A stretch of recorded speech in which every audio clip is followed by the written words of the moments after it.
सभी को नमस्कार। कक्षा 10वीं के वस्तुनिष्ठ प्रश्नों को देख रहे हैं। चौथा वीडियो 20 क्वेश्चन लिख रखे हैं। इसके पहले वाले पिछले तीन वीडियो में आपके पास है। अब इसके बाद एक वीडियो लगेगा, सारे ऑब्जेक्टिव खत्म हो जाएंगे। साइन 2a बराबर 2 साइन a तब सत्य है जबकि a बराबर, वो कह रहे हैं कि ये जो समीकरण दे रखा है साइन 2a बराबर 2 साइन a कब सत्य होगा? 16 अंश रखने पर a का मान, या 30 अंश रखने पर, या 45 अंश रखने पर, या 60 अंश रखने पर। तो देखना मन में ऑब्जेक्टिव मैं बता रहा हूँ कैसे करेंगे। जो a दिया ना a, उसके स्थान पर हम शून्य रखते हैं तो 2 शून्य शून्य हो जाएगा। तो साइन शून्य का मान शून्य होता है। क्लियर? लेफ्ट हैंड साइड शून्य आ गया, राइट हैंड देख के शून्य रखने पर हम जानते हैं कि यहाँ शून्य रखेंगे किस स्थान पर, तो साइन शून्य का मान शून्य और शून्य का 2 से गुणा करेंगे शून्य मिलेगा। यानी शून्य बराबर शून्य आ गया, मतलब हम कहेंगे पहला वाला ऑब्जेक्टिव सही है। कौन सा सही है? ए वाला। ठीक है। दूसरा हम बात करते हैं 2 tan 30 अंश। तो 2 तो ठीक है, tan 30 का मतलब जानते हैं 1/3 होता है। आपको बिल्ली वाला भाग बनाया है मैंने, और 1 माइनस इससे 1/3 का वर्ग 1/3 आ जाएगा। 2/3 है। यहाँ पर अगला होता है 3 आएगा और 3 मिनट लिखेंगे। 2/3 आगे 3 में से 2 2/3 2/3 है। अब आगे करेंगे 2/3 यहाँ पर गुणा करेंगे तो 3/2 आ जाएगा। 2 एकम 2 2 एकम 2, ये करने 3 को करने 3 2 बार लिख सकते हैं। और ये करने 3 था, ये करने 3 से करने निकल गया, करने 3 बचा केवल। तो यहाँ पर देखोगे ये करने 3 tan 60 का मान करने 3 होगा, तो tan 60 का सही होगा आंसर। ठीक है। इसके बाद आता है ये वाला। हम जानते हैं एक ऋण tan 45 का मान 1 होता है। 1 का वर्ग 1, तो 1 में से 1 का 0, यहाँ 1 और 1 2 हो जाएंगे। 0/2 है ना 0। सही है। कौन सा कहलाएगा हमारा? कौन सा कहलाएगा? ये। ठीक है ना, कोई दिक्कत तो नहीं। आगे देखोगे आप 2 tan 30 अंश बटे 1 घन tan स्क्वायर 30 अंश। वही सवाल है, बस धन लगा है तो यहाँ में धन लगा दो। ये धन 4 हो जाएंगे, यहाँ 4 हो जाएंगे। तो ये क्या होंगे हमारे? 4 होंगे। 2 एकम 2 2 दूनी 4, 3/2 हो जाएगा। तो ये 3/2 हम जानते हैं साइन 60 का मान है। आगे साइन a घन b बराबर साइन a घन साइन b सत्य है असत्य? a और b के मान अलग अलग लेके हम देखते हैं। तो देखना, जैसे ही मैं यहाँ पर मान रखता हूँ a का 30 अंश, कितना 30 अंश, और यहाँ b का 60, 30 और 60 कितने 90 होगा। और साइन 90 का मान हम जानते हैं 1 होता है। राइट लेफ्ट हैंड का 1 आ गया। अब साइन 30 का मान हम जानते हैं 1/3 और 60 का मान करने 3/2, तो हल करने पर 1 नहीं आएगा। तो ये जो बात है वो कैसी हमारी असत्य है। अब वो कह रहे हैं थीटा के सभी मानों के लिए साइन थीटा और cos थीटा होता है। थीटा का मान मान लीजिए हम शून्य लें, तो साइन शून्य का मान तो शून्य होता है, फिर cos शून्य का मान 1 होता है। नहीं, सही है ना? तो हम कहेंगे थीटा के मानों के लिए सत्य है? नहीं, असत्य है।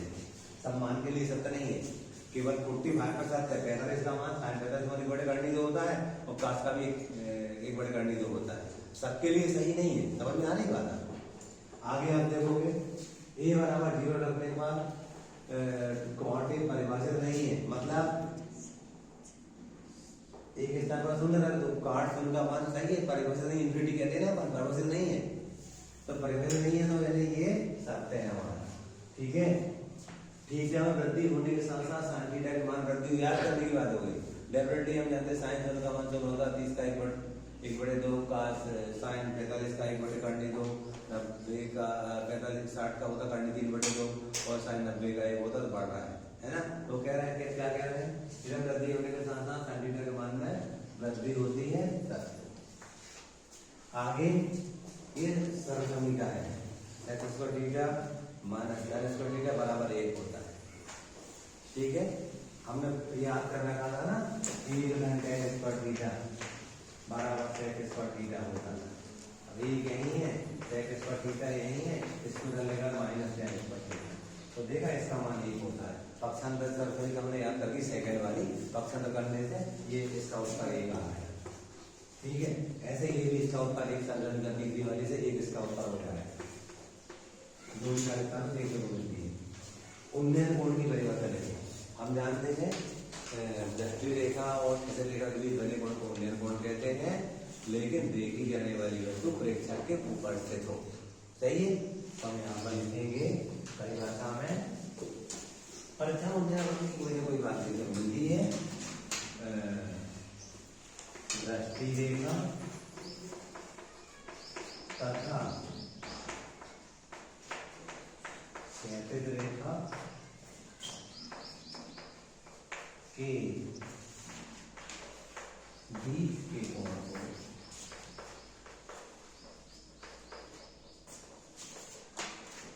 उन्नयन कोण कहते हैं। जब भी देखी जाने वाली वस्तु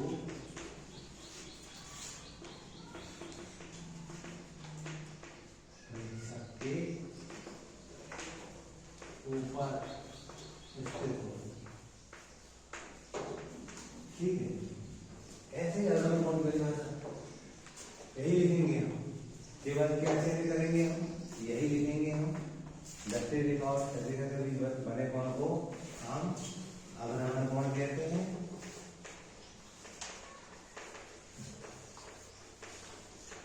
जबकि देखी जाने वाली वस्तु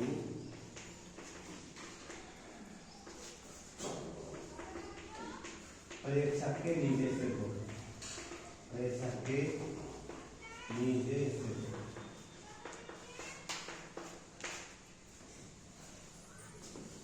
आगे साइन या कासे का मान कभी भी एक से अधिक नहीं होता, सत्य बात है। के या के का मान सदैव एक से अधिक या एक के बराबर होता है, यही सत्य है। वृत्त में के एक बिंदु पर एक और केवल एक ही स्पर्शरेखा होती है। सही है, एक बिंदु रहता है और एक स्पर्शरेखा, ये वृत्त है, एक बिंदु और एक स्पर्शरेखा होती है। वृत्त की स्पर्शरेखा की परिभाषा है ऐसी रेखा जो वृत्त को केवल एक बिंदु पर प्रतिच्छेद करे, स्पर्शरेखा कहलाती है। ऐसी रेखा जो वृत्त को केवल एक बिंदु पर प्रतिच्छेद करे,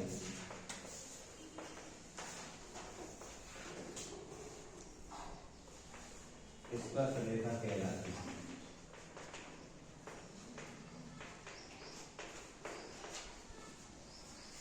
आगे वृत्त की दो बिंदुओं पर प्रतिच्छेद करने वाली रेखा को हम छेदक रेखा कहते हैं।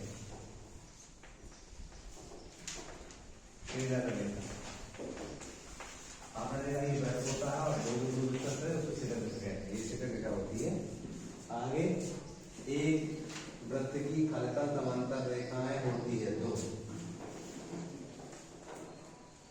इसमें दो आएगा। कोई वृत्त होता है तो वृत्त में दो ही समांतर रेखा होती है। वृत्त तथा उसकी स्पर्शरेखा के उभयनिष्ठ बिंदु को स्पर्श बिंदु कहते हैं। क्या कहते हैं हम? स्पर्श बिंदु। इस तरह से हमने 19 क्वेश्चन कर पाए।